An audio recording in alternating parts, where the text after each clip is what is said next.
All right, I'm here with Dan Mearsman, our Director of Grounds. We're standing on the fourth hole, and we're standing right in front of PCC's Great Hazard, our version of Hell's Half Acre. And Dan, what can you tell me about it? Well, we're starting to wrap up holes 4 through 7 here. The greens have been sodded. Anywhere that was heavily graded in play has been sodded as well. In areas that were not graded, we are seeding, so that's fairway and rough. But all the bunker sand, green sod is all down. These holes are wrapping up. All of phase 1 should wrap up within the next couple weeks. All right, we're looking at the 11th hole. The reason we're up here is, Dan, you mentioned about phasing and phase 1 being almost done. Why don't you explain what you meant by that and some of the things you're doing within your phasing concept? Okay, the construction is going in groups of approximately 6 holes, and as we said, phase 1 is buttoning up. What you're looking at is a phase 2 tee box on 11 here. So that rough grading work has been done. They've put the drainage in. Now the sand is here. Next up would be irrigation. In the distance, up by 11 green, they're shaping out the green cavity as well. The one thing you're seeing with the fairway's already growing in. We seeded that back in July, and we're getting a head start on that. So when the contractor and Keith come in, do the green bunker feature work, when that's buttoned up, we don't have to do as much seeding. That's already done, it's already mature, ready to go, and we're into regular mowing processes. So as we do our phase 1 seeding, we won't have to do as much phase 1 seeding on phases 2 and 3. Those should already be looking quite good. Great. Dan, thanks for giving us the update, and thanks for all the great work you're doing. Okay, so I'm standing here with John Magliocco, our Flowertown Club manager. And John, the question I get from a lot of members is, we really like it up in Militia Hill, which you've done up there. We are curious, though, as to, are we going to be moving down to Flowertown at some point? So what can you tell everybody? Well, Tim, the answer to that is eventually. We're going to stay up at Militia Hill as long as we can, as long as Mother Nature allows us to. We've had a lot of great feedback on the menu, the view, and it's the general ambiance, right? General ambiance. I mean, look at this. It's beautiful. Right. So we're shooting for mid-October. That's what we're hoping. Once it starts getting cooler, then we'll make our way back down to Flowertown. So you're going to kind of play it by ear a little bit, but when it starts getting cool enough, you're going to make a call at some point. Absolutely. Once we get a little closer, there'll be more information to follow through emails and I'm sure another video blog or two. So as soon as we get closer to the date, we'll set it in stone then. Great. Well, I'm getting a lot of great feedback, so good job by you and your team and Chef and his. Okay, today is Friday, August 9th, and what you're seeing is final preparations at the pool house for kind of our next big step, which is to open up the bathrooms. So by the end of today, we'll have our family bathroom open, and we'll have the boys' locker room open. We'll actually use the family bathroom for the ladies' room.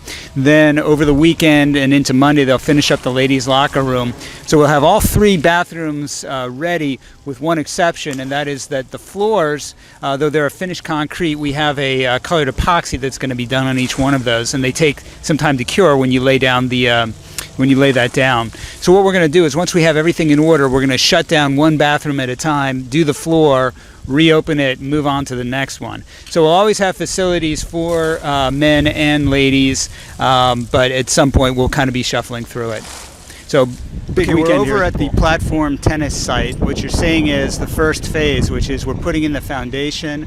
We're working on all of the retention walls, finalizing site work, and getting the utility lines. Walking around the campus, people ask me a lot of questions about the projects. Probably the most common question I hear is, what is the schedule? What's the timeline for the completion of the platform tennis facility? Right now, you've seen we've already started it. We're in the excavation phase. We're in the utility phase, pouring the footers, the foundations. Next, right around the end of August, beginning of September, specifically September 1 on the schedule, the platform tennis contract company will come in and they'll build the courts themselves. And that'll take them 3 to 4 weeks. So by the end of September, we will have the new platform tennis courts. They'll be ready to play 4 new platform tennis courts. And then we'll continue through that. While those courts are being built, the house itself will be under construction, and that'll continue through. Now, our schedule, which is a very aggressive schedule, shows that the house itself is done at the end of October. So October 31, significant progress completed. I doubt that we'll actually hit that schedule. Again, that's very aggressive. But we set up an aggressive schedule to push things along so that by the end of November, we'll definitely have the house ready to go. The second most common question I get, particularly after answering the first question, is how do we know we're going to be able to stay on a timeline that will open the platform tennis facilities for the season, particularly after seeing the pub and how it kind of dragged along. And the reality is with construction, you never know what's going to be thrown at you, and if you've ever done this at your house, you know what I'm talking about. But there's a lot of differences with the platform tennis project versus the pub project. The biggest one is that it's new construction. So we've got a cavity in the ground, we've already excavated it, we know it's in the ground, all of our utilities, our new poles coming in from the street, that's already underway. So there's a lot of knowns. With the pub, what happened was, aside from the terrible weather, we constantly found things, we were constantly unearthing things that we had to deal with as we were going along. And any time that happened, kind of created an echo effect behind it because you couldn't start, step 2 until you got step 1 done. So a couple good examples. We unearthed that we only had a 1-inch water line feeding the pub facility and the golf course maintenance facility next to it. So all the kitchens, the showers, everything, it was a tiny line. Well, we then had to deal with that. We had to put in a line double the size. We had to excavate the parking lot, tie it into the clubhouse, and this all slowed things down. Another good example was while we were doing demolition work, we unearthed a fireplace. There used to be a fireplace in the pub back when it was the junior clubhouse. So we had to deal with that. We had to unearth it. We needed to demolish it, get it out of there, fill that cavity up.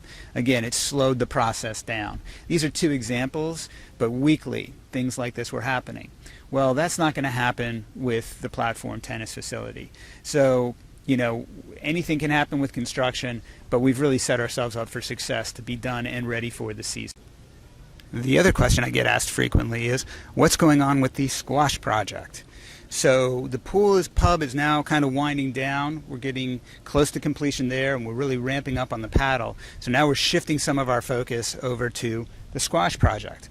The plans are at about 90% complete. So now we're going to dust those off and get them refined and finished. From there, we'll get them in bid packages, and they'll go out to contractors to get true pricing back so that we can really evaluate the costs associated with it, if we need to make refinements to the plans. Once that process is done, we can really start to look at when we might start those projects and timelines that would happen through them, looking at the season, when we would start, how it might affect things. So we're still a couple months away from that level, but we're starting the process of looking at it, and as we do more of these video updates, we'll be able to tell you with a little bit more clarity what's going on. So that's really it. That's what's going on with all the projects. I really want to thank the entire membership for putting up with all of this through this summer. You've been great, and you've been using the place, which is great, and I hope enjoying it. The staff is so committed to making sure that you have a great experience here, regardless of what's going on. So that's it, and we'll talk to you soon. Thanks.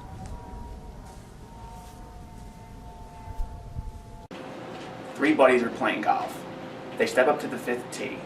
One of them slices their tee shot into the woods. As he's looking for his ball, he stumbled over an old lamp. He calls his buddies over to take a look, and his buddy wipes the dirt off it. And out pops the genie. Poof!